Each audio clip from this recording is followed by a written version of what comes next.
Hello everybody, and we're back on the boat. It is spring 2022 and we're going to start working on the deck this year. So what we've done is a little bit of surveying. I think this happened late in the fall last year. You can see that on the deck there's some numbers. Those indicate the moisture levels. Some areas have higher moisture than others, and like in this area here it's greater than 30%, and you can see there's a lot of crazing or cracking in the deck.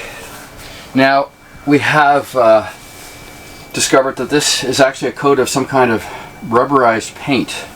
It's not really as rubbery as you'd think. It's not like but it does have a little bit of, you can put your fingernail into it, that kind of thing. Okay guys, I'm about to start peeling the deck. This is the tool that I'm using. It's called a gel peel. And what I'm going to do is peel off all the paint and gel coat until we get down to the bare fiberglass. So that's the plan.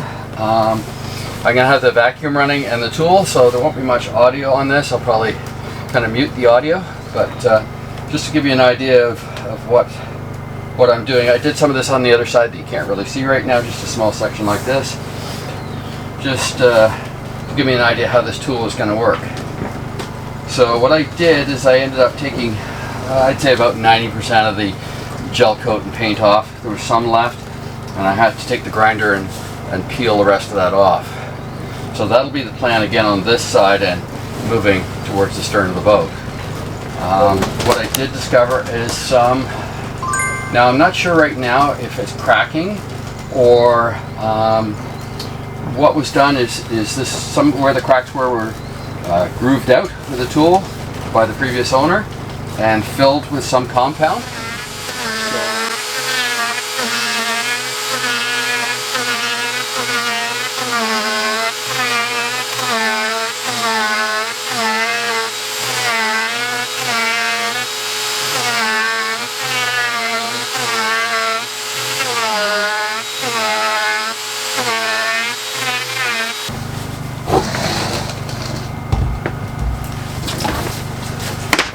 So that's basically the result. I think I have a little bit of a learning curve to do with this tool, but it is doing what I want it to do. It is getting rid of the paint and it is getting rid of the gel coat. I'm just going to have to go over it, like I said, with the grinder and just take off this last little bit. But who knows, we may end up in some areas cutting out this glass, and this may all be for nothing, but we have to go through the process. So here's the deck after it's been peeled. At least I'd say 90% of the paint and gel coat peeled off, and you can see those stripes and lines are where Caesar, the previous owner, had ground the cracks out and filled them with a compound in an attempt to eliminate the crazing. And that may have worked for some period of time, but it has reappeared. And here's an area that I have ground right down with the angle grinder and our 40 grit disc. Sorry, 60 grit disc actually. And so it eliminates all the paint. I was thinking the paint had some metal in it that might affect the moisture meter, and you can see when I turn the moisture meter on that it goes from 0 right up to full deflection. There's definitely some moisture in the core there. So the next step is going to be to cut away part of the fiberglass and see what the core actually looks like. I've removed the skin and then removed the core from this area. I did find that it was moist. It had some dampness to it, and the readings were a little less than 30%. There are some areas on this deck where it's 30% and plus. So I took this area as kind of an experiment just to see exactly what I find, whether it was absolutely soaking wet, drenched plywood underneath, or what exactly the circumstances are. So what I found was that the plywood was, it had lost some of its strength. You could kind of flex it a lot more than I think you should have been. The other thing that's interesting is I didn't seem to have any problem removing it from the fiberglass beneath, which kind of tells me it wasn't really that well bonded. So is that what's causing this crazing that's happened on the deck, or something else? But I figure, seeing the crazing there, that I have to remove the core. I have to do something proactively to stop that crazing from happening. At least if I remove it and then I put new core in and I glass over it, then I kind of know where I stand. If I'd left it being an unknown, then that would have been, you know, something that would have been in the back of my mind all the way along. So that's the plan, is to basically replace any areas with high percentage, according to the moisture meter, of moisture in the deck. We're going to replace all of those. So this is my first go at that, and basically it's taking quite a bit of time to remove the core, just because I'm kind of doing it slowly and carefully. So basically this area here is solid fiberglass, so I don't have to go into that. There are some areas, also this area here where it transitions down onto the side decks, is also solid glass. So again, I don't have to go into that. So that's good. At least I know where I'm stopping and starting. So I have to go out and buy some half-inch Coosa. This is what the original plywood was, half-inch. So we're going to replace the half-inch plywood with half-inch Coosa. Hi guys, I'm heading out. I'm heading to get some Coosa board. You would think I'd be able to get that, you know, locally, like within Toronto or within Ontario. I thought so, but that's not the case. All because of the coronavirus and all of that. Everything's slow in terms of production. So the same is true of Coosa. The local suppliers don't have any in stock and won't have any for 4 to 6 weeks. So the plan is to go and get some. So I phoned around during the week, and the only place that I could find within a reasonable distance that had some was a supplier in Cape Cod. So we're going on a bit of a road trip to get some Coosa. Hi guys, vehicle switch. I'm now in Robin's vehicle, and Robin's driving. And we're on our way to Cape Cod. It is now about 2 o'clock? 3 o'clock. It's 3 o'clock now, and we got about a 6 or 7 hour drive to get to our destination. So, the next leg begins. Leg 2.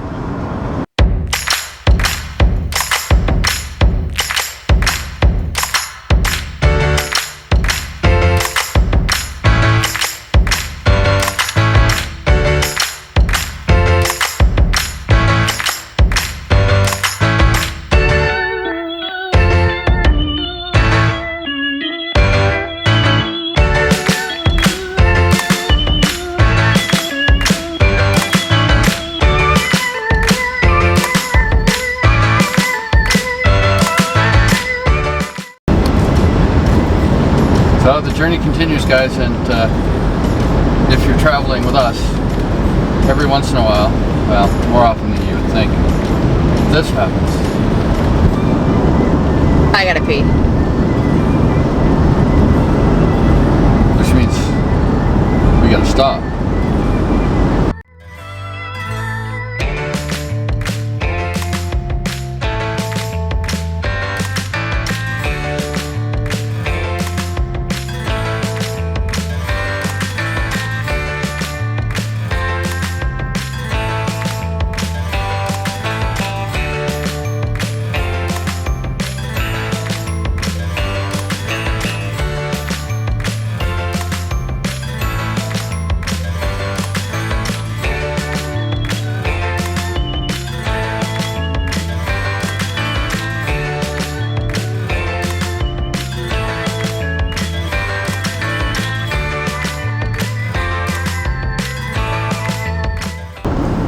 Hey Robin.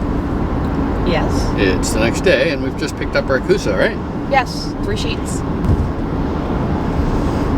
And now we're doing a little side trip. Yeah, we're going to P-Town. Out on the Cape. And we're going to stop at the beach on the way. Yep. Ready? Yep.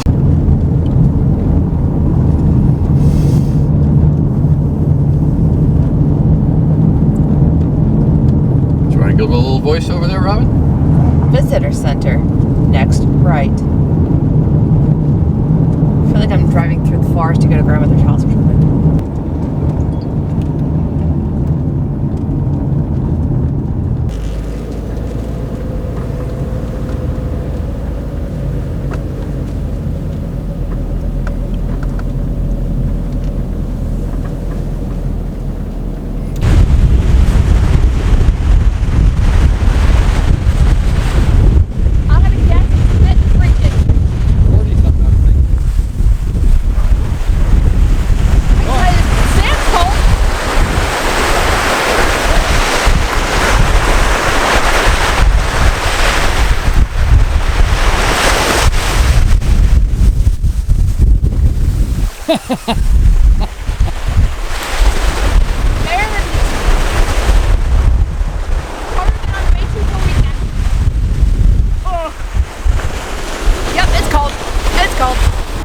Yeah, so we finished our trip to Cape Cod. We got our Coosa, and we are just at the Cape Cod Canal right now. It's just behind me right over here.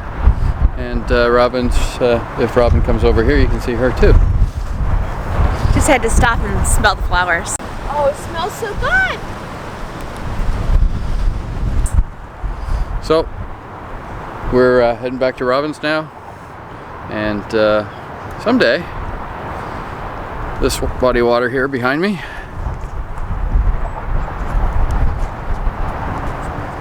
Cape Cod Canal, we'll be taking the boat through there. Hey Robin, where are we at now? Oh, looking for our next refit project, and See, I think we found a little one. Just a little bit of a project. hey Robin, do you want to explain exactly what we're doing here today? We've removed all the plywood and fiberglass skin, and now I'll let Robin explain the rest. So now we are making our template to start cutting our Coosa board to rebuild this cabin top, because we did have some high moisture reading in some areas and a lot of cracking. So we are making our templates using the Luan, and I was just cutting this piece up here to fit into the peak here. Just taking nibble by nibble out of it so it fits nice and snug. Hi guys, as Robin was explaining, we're making a template to transfer to our Coosa board. And once we've transferred it to our Coosa board, we're going to epoxy the Coosa in place. So what we're doing is taking small pieces of template material, much like we did for the knees, and taking the glue gun and gluing them together. Once we've got this all together up here, what we're going to do is we're going to take it down on the ground, and we'll cut Coosa pieces to suit the template, and hopefully, if all works out good, it should fit like a glove. So what we started with was our skim and with all of our paint on it. Then we used the gel peeler and we took it down to what we call this blue stuff. And then we found that moisture was still high. So then we pulled out the core down to the glass for the front portion of our cabin top here. So here's the original glass, the inner skin. Then we made our template for this whole area here, because we always start the hard part first. And then once we got our template done, we then took our Coosa board, which, as you saw, was an interesting little drive to purchase. And we had to cut that down to size to fit in the car, so we took advantage of those pieces and used the smallest pieces for our smallest, trickiest areas. And we were able to cut out, and for this section we ended up using 5 pieces of Coosa, because we had our smallest, trickiest areas first that we dealt with. And they all fit nicely in here, because it's all about that prep work. Coosa is actually very easy to work with, extremely lightweight. just use your proper precautions, knowing that you're working with fiberglass. Make sure you're suited up, you got your gloves, your respirator on. And it was easier than working with plywood. Maybe, Robin, you want to take a piece of that Coosa and just kind of give people an idea of the weight of it, because I was kind of surprised, because most of they say it's lighter than plywood. Yeah. Just, it really is extremely light. You know, people say one thing and you look at it and it's a bit shocking in how light it actually is. So this is extremely lightweight. This piece here might weigh 2 or 3 pounds at the most. And it does have a little bit of flexibility with minimal effort, so it'll be nice that we can just add a little bit of weight to the top, use some of our lead from the bilge, and put it in here, and it's going to mold right to the curvature of our cabin top. Very little effort needed. And it's just, it's an interesting, I'm going to zoom in on it so you can see it a little bit more, but it's a really interesting material. Very easy to work with so far. There is a little bit of flex in it. You can flex it slightly without much effort. So we're going to flex it just slightly enough to create that slight curvature, and it's basically very little. A couple of blocks on it and that should be fine. Because obviously we have a curvature to the cabin top, so. But it's ridiculously easy to work with. If the weather was slightly warmer at night, we could probably use the thickened epoxy and get this section done. But unfortunately our weather is not quite there yet. So we're going to have to wait till we get that done. I'm looking forward to the final product. And I think moving forward it should be easier. Because like I said, we always start with the hard part first. So keep watching, see how we do. Please like and subscribe, it really helps the channel. And now follow along on Sailing Reimagined on Facebook.